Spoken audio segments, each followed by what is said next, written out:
광활한 초원을 누비던 칭기스칸의 나라 몽골.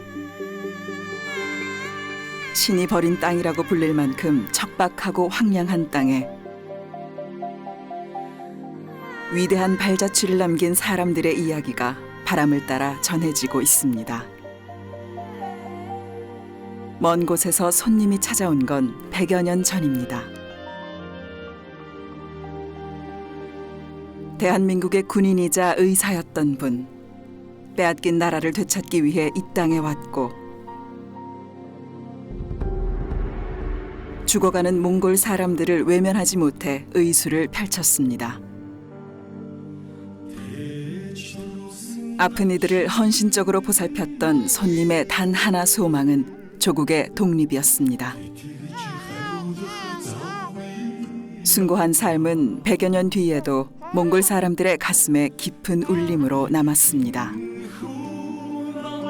대한민국의 애국지사 이태준 선생, 그 이름에 인생을 걸었습니다. 이태준 선생님은 저에게 큰 감명을 줬습니다.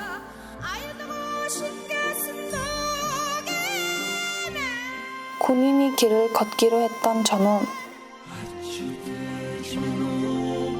한국에서 또 다른 도전을 결심했습니다.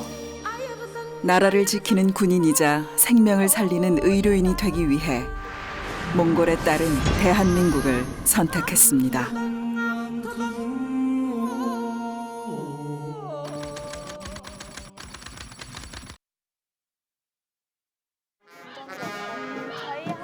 야전에서 군인의 생명을 지키는 최전선, 정예 간호장교를 양성하는 이곳은 국군 간호사관학교입니다.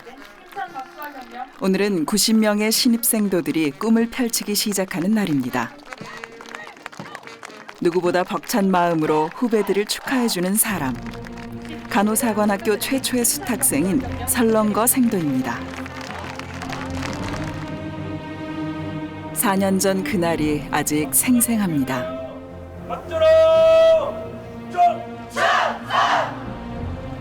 몽골 최초의 간호장교가 되겠다는 당찬 꿈을 안고 대한민국에 온 설렁거 생도.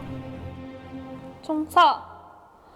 안녕하십니까. 저는 몽골에서 온 국군 간호사관학교 59기 설렁거 생도입니다.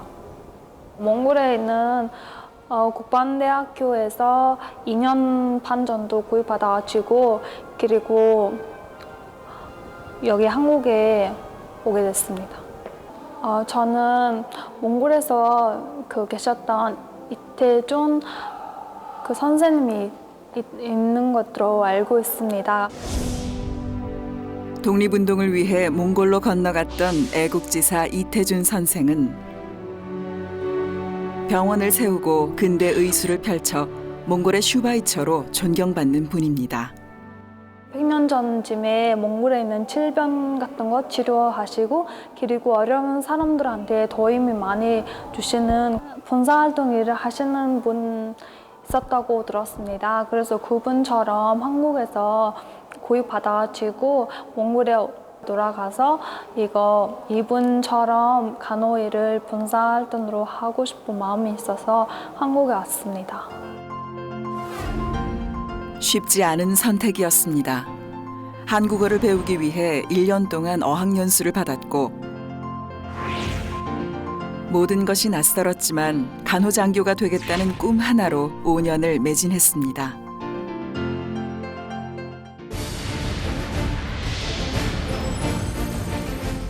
대한민국 최정예 간호장교의 산실, 국군 간호사관학교. 한국전쟁 당시 국군의 절반이 넘는 39만 7천여 명이 입원과 치료를 받았고 조국을 구하겠다는 일념으로 간호장교들은 전선에서 고군분투했습니다. 그리고 1951년 육군 군의학교 내 간호사관생도 교육과정이 설치됩니다. 최전선의 군인뿐 아니라 국가적인 위기와 재난의 현장에 국민의 안전과 생명을 보호하는 간호사관학교가 있었습니다. 희생과 봉사정신을 갖춘 정예 간호장교를 양성하여 전쟁의 현장뿐 아니라 해외 파병 등 인술이 필요한 전 세계 각지에 파견하고 있습니다. 국경을 초월한 인류애를 실천함으로써 국위 선양과 대군 신뢰의 선봉장 역할을 톡톡히 해내고 있죠. 대한민국이 자랑하는 자랑스러운 사관학교로 자리매김하며 2015년에는 최초로 외국인 수탁 교육생을 받게 됐습니다. 몽골에서 간호장교의 꿈을 안고 찾아온 자야생도와 설렁거 생도입니다. 졸업을 앞두고 막바지 실습에 한창이었는데요. 김범수님 혈압은 140에서 90입니다. 혈압을 측정할 때는 환자의 수술 부위나 만약에 수액을 맡고 있다면 수액 부위는 피해서 반대편에 재주는 게 좋습니다. 네. 환자분님, 김범수님 지금은 수고하셨습니다. 혈압 측정 다 수고하셨습니다. 몽골에선 따로 간호사관학교가 없답니다. 군인이자 의료인의 길을 걷기 위해 선택했던 한국 유학. 그리고 치열하게 4년을 공부했습니다. 졸업을 며칠 앞두고 있지만 아직 더 배우고 싶은 게 많답니다. 오늘은 재난 상황에서 응급구조와 간호에 대해 교육을 받을 예정입니다. 간호사관학교 생도답게 방호복은 이제 익숙하답니다. 지금 환자의 응급 상황에서 지진 상황에서 환자들을 분류하고 그리고 의료인도 환자를 분류할 때는 다칠 수도 있으니까 자기 보호하기 위해 보호 옷을 이렇게 입었습니다. 발발하겠습니다. 네. 밀폐된 공간 안에는 환자 대신 사람을 꼭 닮은 인형이 누워 있습니다. 응급 환자 발산했습니다. 한 사람 움직이는 것도 힘들 만큼 비좁은 내부. 가장 먼저 해야 할 일은 기도를 확보하는 것입니다. 산소 공급이 제대로 이루어지지 않는다면 치명적인 뇌 손상으로 이어질 수 있는 위험한 상태입니다. 굉장히 어두운 상황이지? 네. 밀폐 공간 내부는 실시간 확인이 가능합니다. 응급하겠습니다. 가슴 올라왔습니다. 교육 실시했습니다. 전주 보호하기 위해 보호하겠습니다. 기도를 확보한 다음 신속하게 경추를 고정시켜야 합니다. 신경 손상을 막기 위해서죠. 그동안 배웠던 대로 어둠 속에서도 차근차근 움직입니다. 추가 인원 투입되고 있습니다. 훈련이지만 응급구조 절차는 실제 상황과 똑같이 진행됩니다. 가장 긴장되는 순간. 앞으로 옮기겠습니다. 하나, 둘, 셋.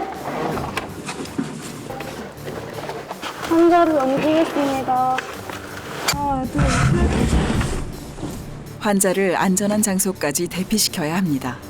하나, 둘, 셋. 이동할 때의 충격은 또 다른 부상의 원인이 될 수도 있습니다. 그동안 교육받은 응급처치 절차를 모범적으로 준수하며 환자 구조에 성공했습니다.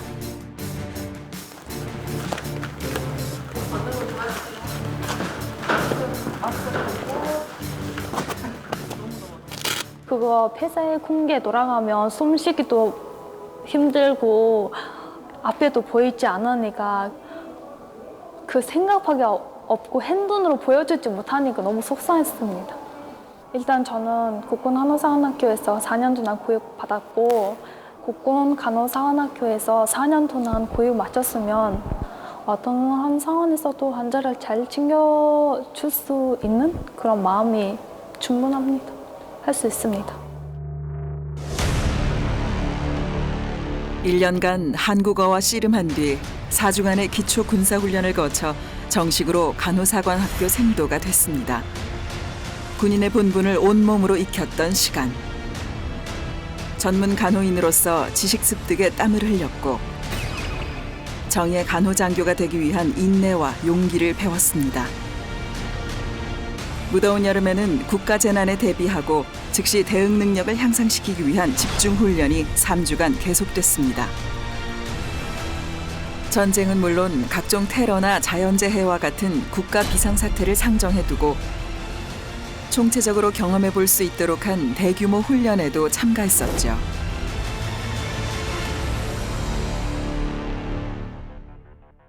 그렇게 뜨겁게 4년이 흘렀습니다. 오늘은 59기 생도들이 졸업 메달을 받는 날입니다.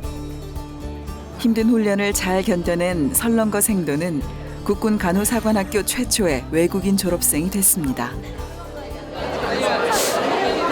이제 졸업하니까 뭔가 딱히 기분이 팡팡입니다. 기분이 좋지만 몽골에 가서 어떤 군생활이 기다리고 있는지 잘 모르니까 좀 두렵기도 하고 어떤 사람들이랑 같이 하는지 잘 모르니까 많이 생각이 좀 많은 것 같습니다.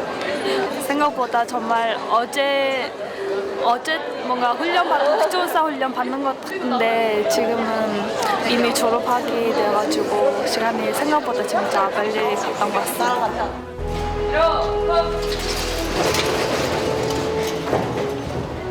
국회에 대한 경례.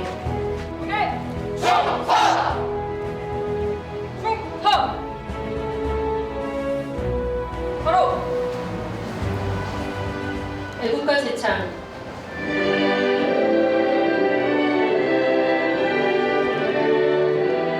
국적은 몽골이지만 마음은 언제나 대한민국 군인의 일원이었습니다.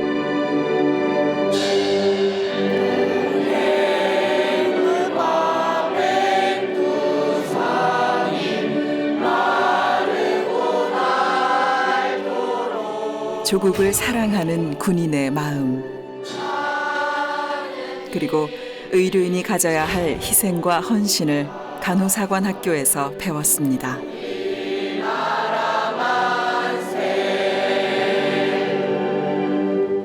대한민국의 세금으로 우리는 여기 학교에서 이렇게 교육받고 있고 그리고 조금만 깊게 생각도 하면 대한민국에 계시는 모든 분들 한 명한테 예를 들면 당신한테도 이분한테도 너무 감사한 마음으로 국가라도 마음속에서 불러줘야 한다면 그건 정말 의미적이라고 생각합니다. 이거는 몽골에 가서도 정말 몽골에 계시는 한국 분들한테 항상 감사하는 마음으로 살아야 한다고 생각합니다. 2019년 2월 18일 몽골에서 어렵게 입학했던 국방대학교를 뒤로하고 한국의 간호사관학교에서 처음부터 다시 시작했을 때 간절히 기다렸던 날이 바로 오늘입니다.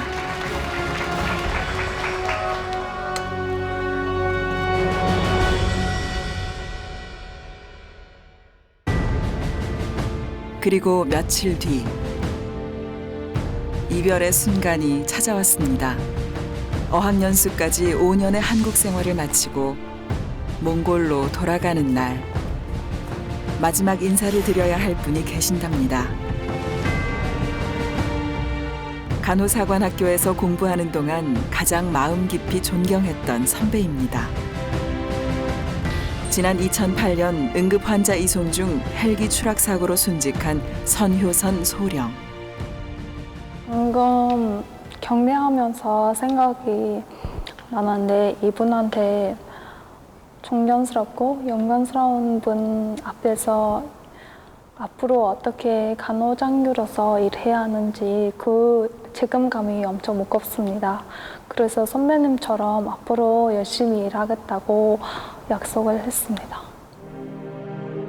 졸업생들이 떠나기 전 추모의 시간을 갖는 건 오랜 관습입니다. 야간 응급 환자 간호를 위해 헬기에 자진동승했던 그 헌신을 마음에 새기기 위해서죠.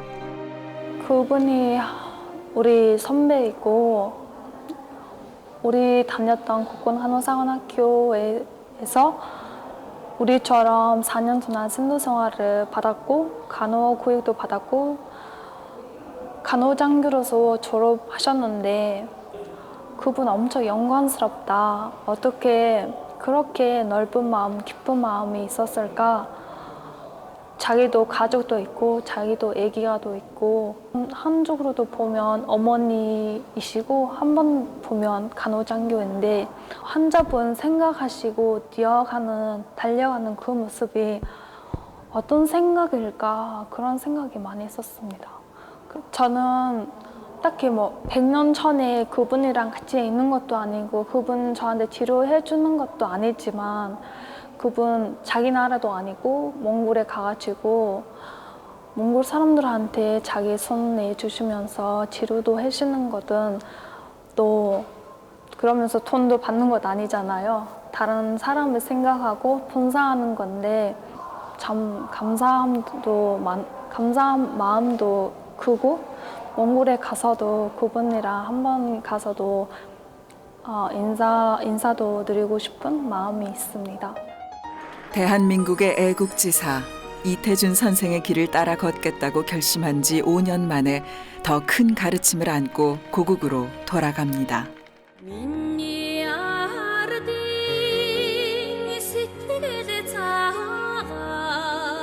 인연은 100여 년 전 시작됐습니다. 잃어버린 나라를 되찾기 위해 몽골로 떠났던 이태준 선생. 의열 단원이자 광복군의 일원이었는데요. 거친 바람의 땅에는 아직 그가 남긴 흔적이 남아 있습니다.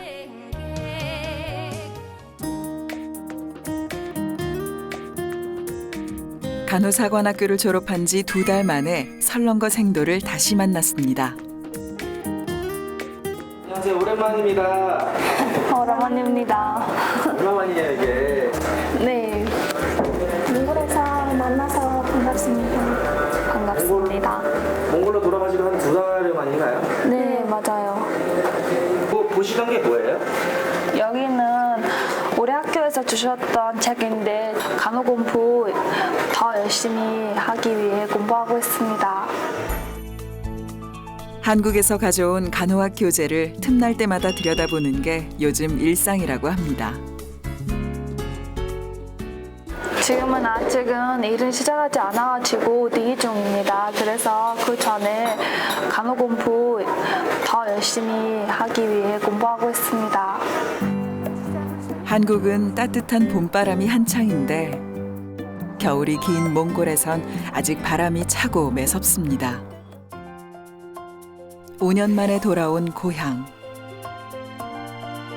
떠나기 전엔 익숙하던 풍경들도 새롭게 다가오는 것 같답니다. 가끔은 한국이 그리울 때도 있죠.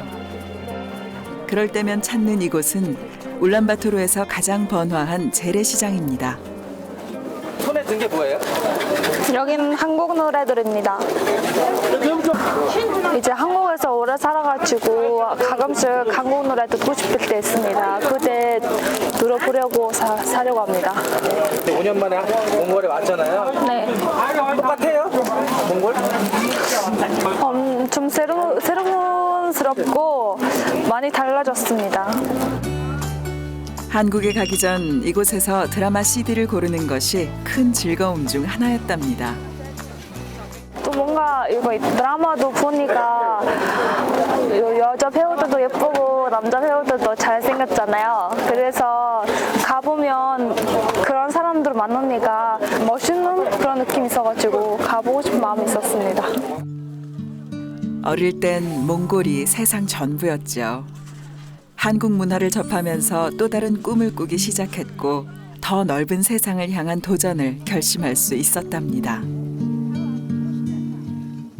한국에 간다고 했을 때 아버지가 좀 반대했었습니다.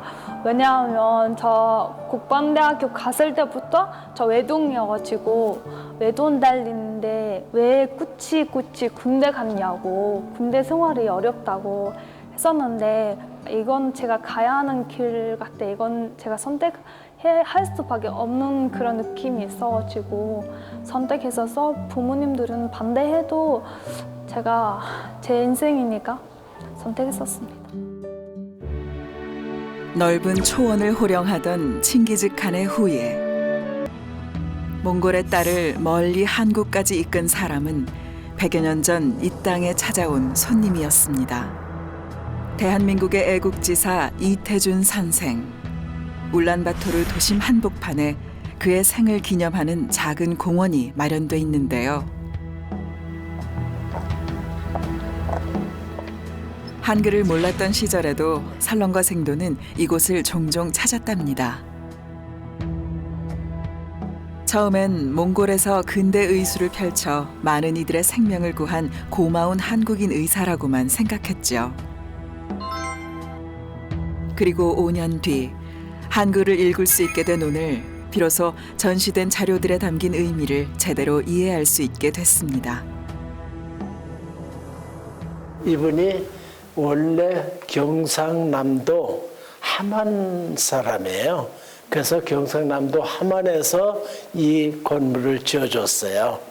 군에서. 그리고 대암은 바로 선생님의 호입니다.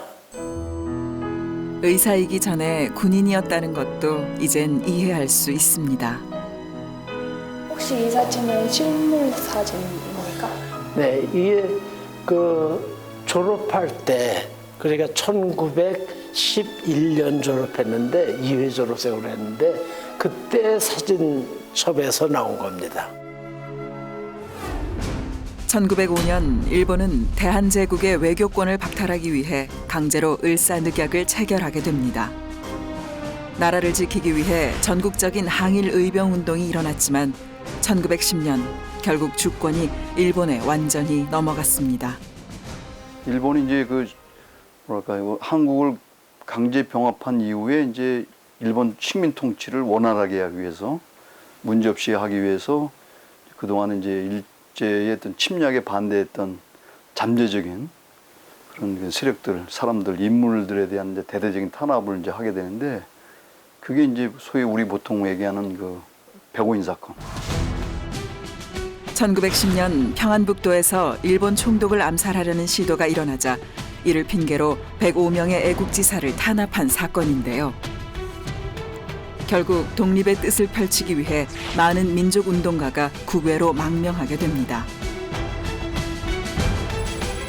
이태준 선생도 이때 경성을 떠나 중국의 난징으로 향했죠. 병원을 개설하고 본격적으로 독립운동을 모색하던 중 1914년 몽골로 근거지를 옮깁니다.